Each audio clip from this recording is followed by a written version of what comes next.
Everybody, let's all get down. Bonjour DJ Lilo. Bonjour David. Je suis content de t'avoir ici sur ces sièges parce que on est là en interview pour la Mix Academy. Alors la Mix Academy, c'est ton bébé, hein, Oui. c'est ton projet.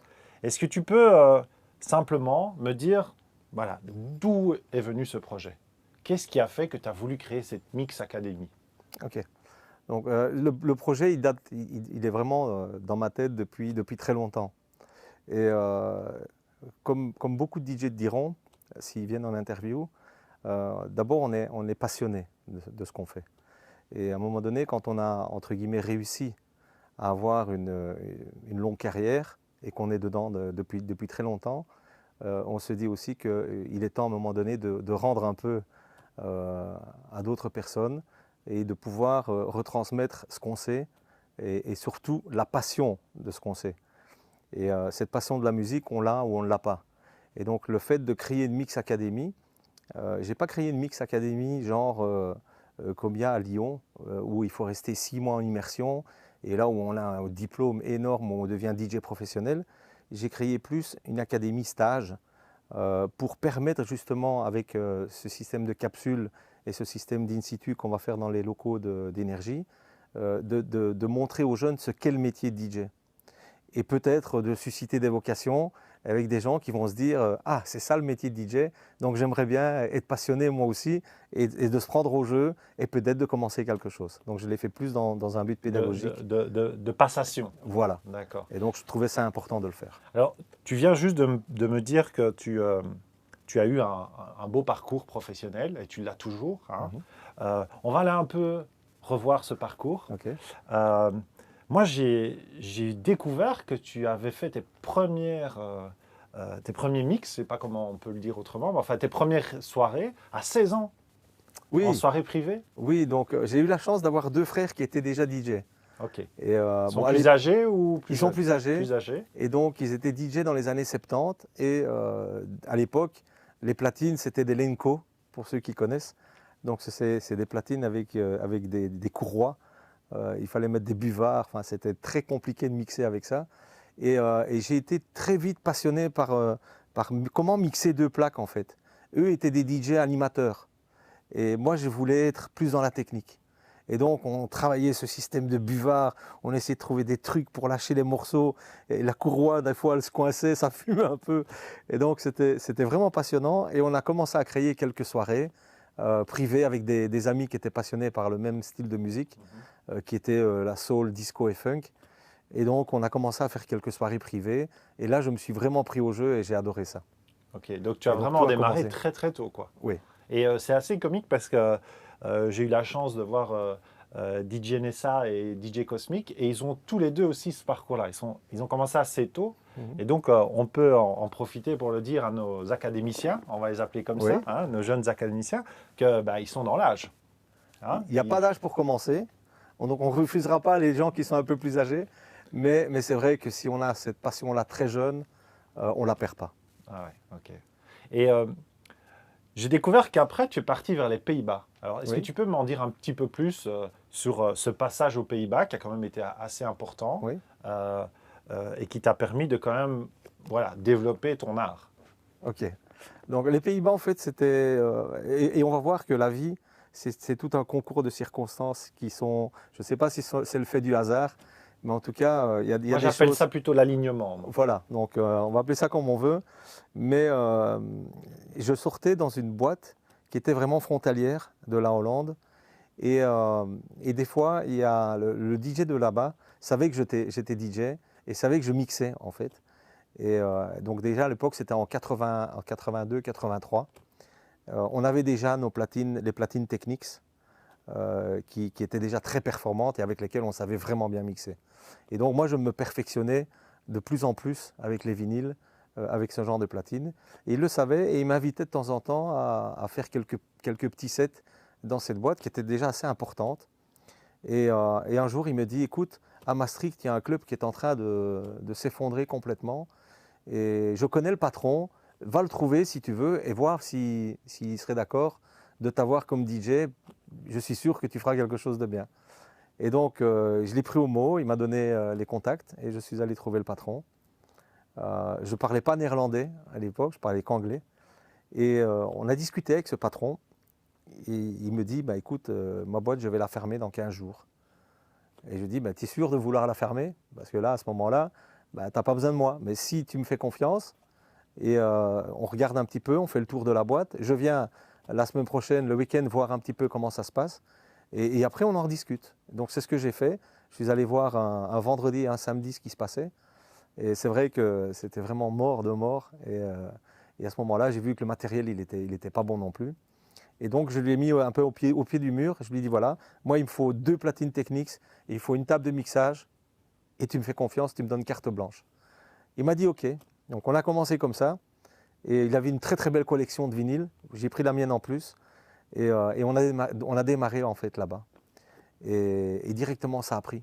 Après 1 mois, ça avait fait le tour, c'était à Maastricht, qu'un DJ mixait de la funk là-bas. Et donc, après 1 mois, la boîte était pleine. Et après 2 mois, on était quasiment à Noël, Nouvel An. Les gens faisaient la file dès 20h. Ils faisaient la file derrière la porte pour rentrer. Il faut savoir qu'en Hollande, à 2h, tout était fermé.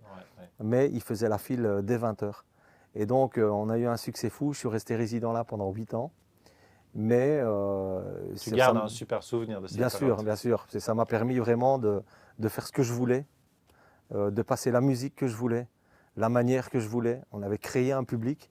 Donc là, c'était vraiment super important parce que j'ai eu la chance de créer un public dans la boîte. Tu as découvert vraiment le départ, quoi, le début. Et puis de là, a découlé plein d'autres choses. D'ailleurs, je voudrais que tu me parles d'une petite anecdote que j'ai entendue oui dire avec des militaires américains. Oui. En fait, à l'époque, il y avait 3 bases militaires. Donc il y avait Brunssum, il y avait une très importante qui était en Allemagne, à Gelsenkirchen. Et on avait souvent des militaires qui venaient, puisque eux avaient entendu aussi que l'endroit était très funky. Donc on jouait très disco-funk, mais très funk en même temps, très américain. Et ils étaient venus une fois, donc ils venaient régulièrement. Et un jour, il y en a un qui vient me trouver et il me fait « Hey, hi, guy !» Et je devais parler avec lui, donc je parlais un peu en américain avec lui. Et il me dit, écoute, il y a une boîte à Gelsenkirchen, une boîte américaine qui s'appelle le Broadway. Et j'aimerais bien que tu viennes mixer. C'était ouvert tous les lundis. Donc bon, je me dis, c'est le club en fait, comme là où j'étais. 300-400 personnes, pas plus. Et je dis, OK, il n'y a pas de problème. Donc moi, j'y vais avec quelques vinyles. Je prépare un set. Et un jour, je vais là-bas. Et il y avait, c'était une boîte à 3-4 000 personnes. Et tu as dû être surpris. Oui, parce qu'il y avait des voitures américaines partout. Et j'étais le seul mec blanc, en fait, là-dedans. Et je me dis, wow, qu'est-ce que je fais là, quoi. Et les gars, ils me regardaient tous en chien de faïence. Ils se demandaient qui j'étais. Déjà, j'avais la barbe et les longs cheveux. Donc, avant David Guetta. Et donc, du coup, voilà, j'ai commencé. Je mets mon premier vinyle. Puis, je mixe. Je fais mon premier mix. Je fais mon deuxième mix. Et là, je pense qu'ils ont compris que j'adorais cette musique.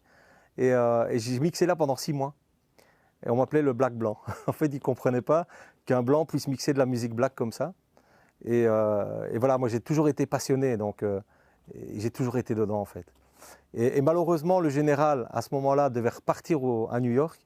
Et il a demandé que je vienne avec. Et bon, c'était une période un petit peu plus compliquée, on va dire, pour moi, parce que j'ai eu le décès de mon papa. Et il n'y avait pas toute cette époque de GSM, d'iPhone, d'ordinateur, etc. Et donc, je ne voulais pas laisser ma mère seule. Et donc, je ne suis pas parti. Et donc, à ce moment-là, tu es revenu en Belgique? Non, je suis resté résident aux Pays-Bas. Et j'avais rencontré entre-temps un Américain d'origine Suriname, qui habitait en Hollande aussi, qui s'appelle Sir John, et avec qui j'ai parcouru l'Europe. Dans les plus grosses boîtes et on faisait des shows parce que lui était MC un peu comme Cosmic.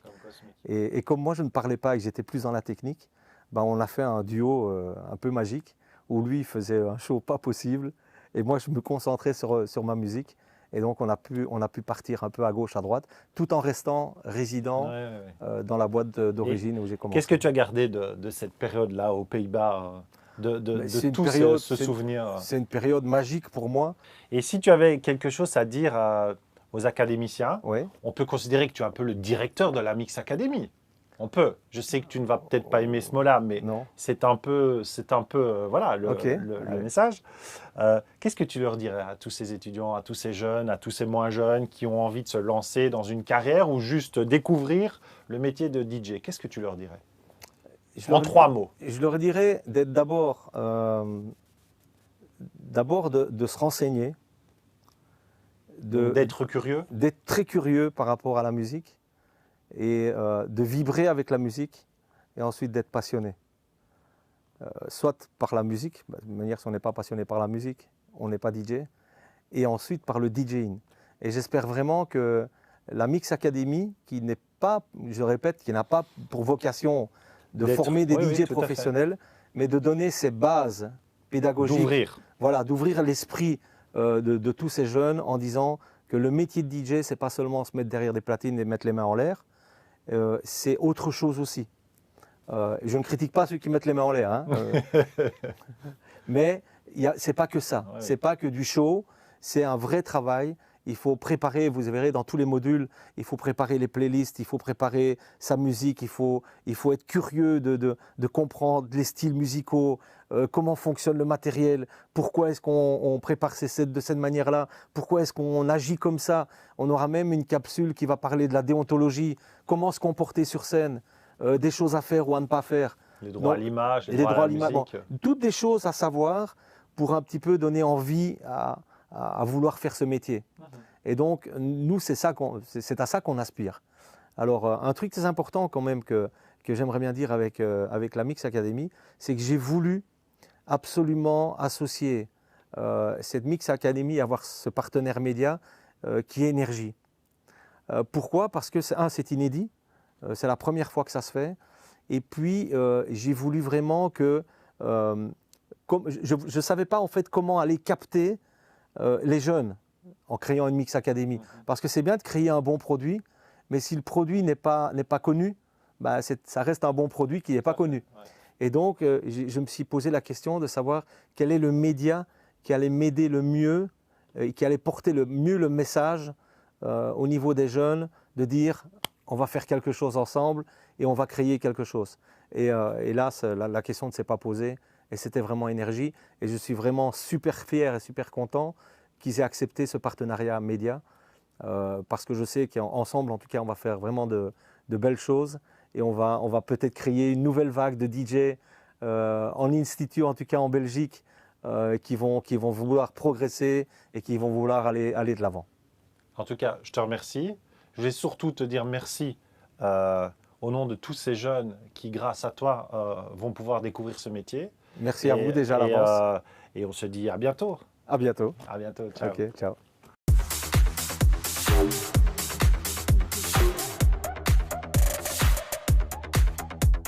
Come on, everybody, let's all get down.